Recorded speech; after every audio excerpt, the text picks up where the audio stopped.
This video is over function tables. So as a refresher, we're still dealing with the variable m, which stands for the rate of change. It can also stand for the word slope. It can stand for the word unit rate, constant of proportionality,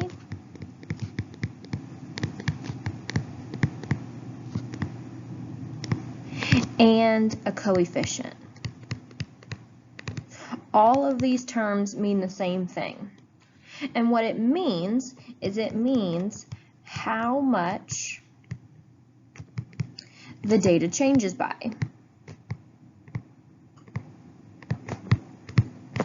And I'll give you some examples of what that's going to look like. It's important to remember that it will always be a fraction. Now, it will be a simplified fraction, but it will always be a fraction. And our fraction looks like this. Now, this stands for a change in y over a change in x. So we're going to look at how the y values change, and then we're going to look at how the x values change and make our fraction in that format. Again, just as a refresher, we're also dealing with the letter b. The letter b is represented by the term initial value. It can also be represented by the term y-intercept, and it can also be known as a constant. All of those words mean the same thing. They're all represented by the letter b, and it stands for where the data starts.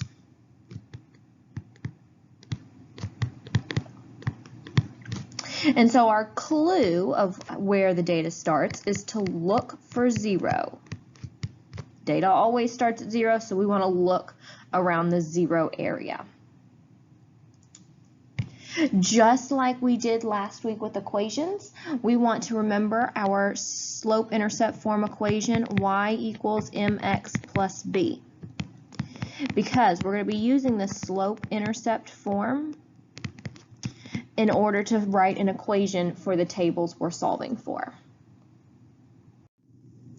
So for example number 1, we're going to have a table that is talking about the number of days and how much popcorn is being sold. So at day 0, 3 bags of popcorn have already been sold. At day 6, 15 bags of popcorn are sold. At day 12, 27 bags of popcorn are sold. And on day 18, 39 bags of popcorn are sold. When you're looking at a table, if it's not clearly labeled for you, the first column is always X and the second column is always Y. So you can go ahead and label those, and it will be that way for every problem. Now remember, our fraction that we're going to end up making is a change in Y over a change in X. So we're going to look at the Y column, that's the popcorn column, and see how it changes. So if we're starting at 3, how do we go from 3 to 15? Well, we can add 12. 3 plus 12 is 15. We can do it to the next table as well. 15 plus 12 gets us to 27. It works for the last number as well. 27 plus 12 gets us 39. So our Y value is changing by a value of 12. The bottom part of our fraction, the denominator, is a change in X. So we're going to look at the X column, the days column, and again, see how much we're changing by. Well, 0 plus 6 is 6. 6 plus 6 gives us 12. And 12 plus 6 gives us 18. So our X column is changing by the number 6. This is our fraction. However, we always want to simplify our fraction. And so we can do 12 divided by 6. 12 divided by 6 is 2. 2 is our rate of change, represented by the letter m. So when we write our equation in slope-intercept form, y equals mx plus b, we can go ahead and put the 2 in the m position, y equals 2x. Now, in order to find the B value, the initial value, the starting point, we want to look at where the data starts, meaning we want to look at 0. And so you can see here, 0 is paired up with the number 3, meaning the number 3 is where the data starts. So instead of a plus B value, we're going to use a plus 3 value. Y equals 2x plus 3 is our equation.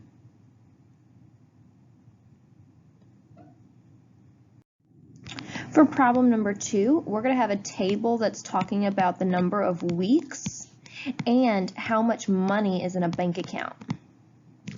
So when it starts out, the bank account has $346. At week 2, there is $310. At week 4, there's $274. At week 6, there's $238. And at week 8, there's $202. So we start with our fraction. It's a change in y over the change in x. Remember, the first column, the weeks column, is the x column. The y column is going to be the second one, the money column. So starting with the y column, we're going from 346 to 310. We're going down, so that means it's going to be a negative, and we're going down negative 36, meaning we're spending money because we have less money each week. 310 minus 36 is 274. 274 minus 36 is 238. 238 minus 36 is 202. So our top number, our y value, is a negative 36. We're spending $36. Now for the x column, we're going to go down the weeks side. 0 plus 2 is 2. 2 plus 2 is 4. 4 plus 2 is 6. And 6 plus 2 is 8. So our x column is changing by a positive 2. So our fraction is negative 36 over 2. But we always want to simplify our fraction. Negative 36 divided by 2 is going to give us a negative 18, meaning we are spending $18 per week. We know that this negative 18 is our rate of change, our slope, and is represented by the letter m. So when we write the equation in slope-intercept form, y equals mx plus b, we can go ahead and fill in our m value, negative 18. So we have y equals negative 18x. In order to find the b value, we look at the starting point of our data. Where did the money start? How much money was there in the beginning? The beginning is always going to be 0. And you can see at the top of the table, 0 is paired with the number 346. So in our answer, the 346 is going to be our b value, the initial value or the y-intercept. Our final equation is y equals negative 18x plus 346. For number 3, we have the table that's talking about minutes passing and how many feet an animal has moved. So at 0 minutes, it's starting 20 feet away. After 2 minutes, it's still 20 feet away. After 4 minutes, it's 20 feet away. After 6 minutes, it's 20 feet away. And after 8 minutes, it's 20 feet away. Remember, our first column, the minutes column, is always x. The second column, the feet column, is always y. And to find the rate of change, we set it up as a fraction, the change in y over the change in x. Well, looking at the change in y, 20 and 20 are the same, meaning we're going up 0. And it stays that way for the entire table because all of the values are 20, meaning that y column is not changing. So our top part of our fraction is 0. Now in the x column, our numbers do change. 0 plus 2 is 2. 2 plus 2 is 4. 4 plus 2 is 6. 6 plus 2 is 8.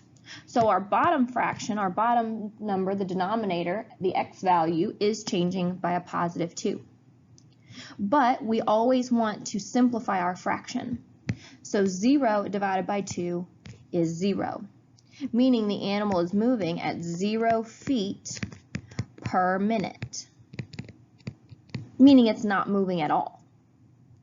0 is representative of our rate of change in our slope, letter M. When we write our equation in slope-intercept form, y equals mx plus b, we can plug it in for m. So that would be a 0x. When it comes to our initial value, the y-intercept, we want to look for 0. Up at the top, 0 is paired with the number 20. And so 20 is our initial value. The plus b value is 20. Now we're going to rewrite this equation because we do need to write 0x. Zeros are not important, so we don't have to write them. We can just write the y equals 20. And that is our final equation. In problem number 4, we are looking at how many days, and over how many days is how much money spent. So, starting on day 3, there's $50 in the bank account. Later in day 3, there's $43 in the bank account. Later in day 3, there's $36 in the bank account. And even later in day 3, there's $29 in the bank account. Remember, the first column, the days column, is always X. The second column, the Y column, is always Y. We set up our fraction as a change in Y over the change in X. So we're going to start with the Y column first. To go from 50 to 43, we're going down 7. 43 to 36 is also down 7. 36 to 29 is down 7. So our Y is changing by a value of -7 because the numbers are going down. For our X column, 3 and 3 are the same, meaning we're changing by 0. It's not changing at all. The 3 is staying the same. So our X value is changing by 0. If you were to type -7 divided by 0 on a calculator, you'll find out that it can't be solved. On the calculator, you would actually get an error message. Because it can't be solved, that tells us that our rate of change, our slope, is undefined. When we have an undefined equation, we don't use slope-intercept form y equals mx plus b. We use the equation x equals and then a number. We use the values that are in the x column. All of the x column values are 3, so our answer is x equals 3. That is our final equation. For number 5, we have the problem in the table where we're talking about money saved per month. So we're looking at the number of months there are and how much money is in the savings account. So in month number 6, there is $900 in the savings account. In month number 8, there is $1,100 in the savings account. In month number 10, there is $1,300 in the savings account. And in month number 12, there is $1,500 in the savings account. So now we're going to start with labeling our columns. The X column goes first, that's the months, and the Y column is second, that's savings. We set up our rate of change as a fraction, the change in Y over the change in X. So when we're looking at our Y column, the money column, the savings column, to go from 900 to 1,100, we're going up by $200. They're saving $200. 1,100 to 1,300 is up $200. 1,300 to 1,500 is up $200. So our Y column is changing by $200. To do the same thing for our X column, which is months, to go from 6 to 8, we're going up 2. 8 plus 2 is 10, and 10 plus 2 is 12. We're going 2 months at a time.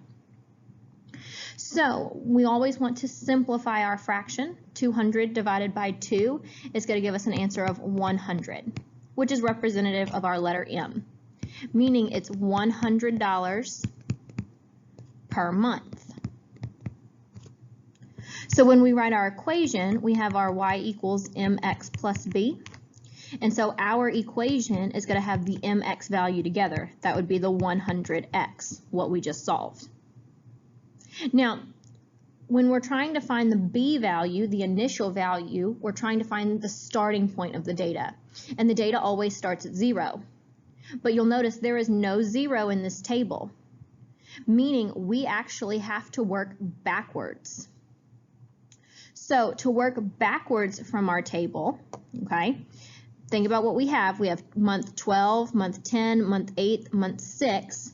We need to work backwards. So we're going to go 5, 4, 3, 2, 1, all the way down to 0 for 0 months. And we're going to use the answer that we found. So if month 6 is $900, that's where we're starting. Month 6 is $900. That means that month 5 would be $800. And month 4 would be $700. We're going $100 per month. Month 3 would be $600. Month 2 would be $500. Month 1 is $400. And month 0 is $300. Once you get to 0, that number is your initial value, the B value. So that's a positive $300. Our equation is y equals 100x plus 300. Anytime there is no 0 in your table, you have to work backwards using the rate of change that you solved for.